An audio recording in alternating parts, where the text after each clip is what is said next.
Birthday problems. Birthday problem, also called the birthday paradox. It's a paradox which states if you select a random group of 23 people, there is about 50% of chance that 2 of them will have the same birthday.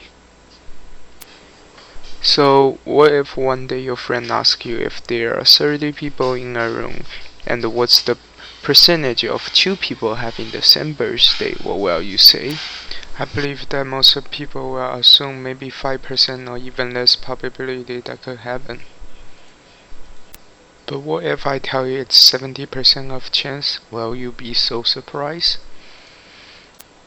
If a person compares his or her birthday to the others, it will only make 29 comparisons. But when all 30 birthdays are compared against each other, it will make much more than 29 comparisons.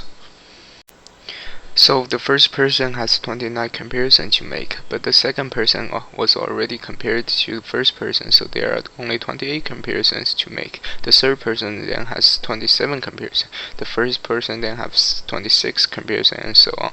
If you add all up, so the sum will be 435 comparisons.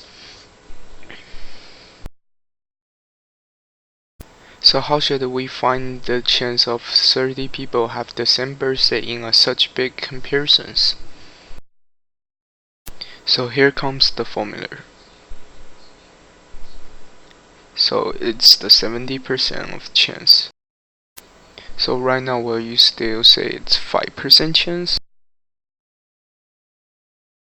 Okay, right now think, how many people will we need to have 100% chance to get 2 people having the same birthday? Here's a picture shows how many people will we need to have 2 people to get same birthday from 0% to 100%.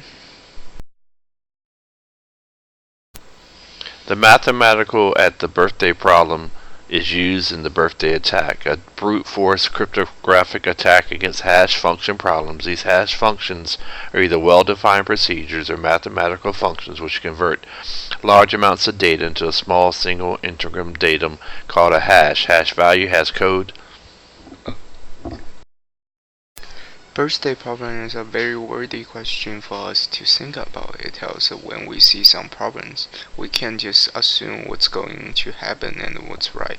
We have to think carefully to make sure it's the correct answer. It's probably not a very important thing for ordinary person to think about, but it's a very important and useful theory for scientists when they're facing a huge amount of data.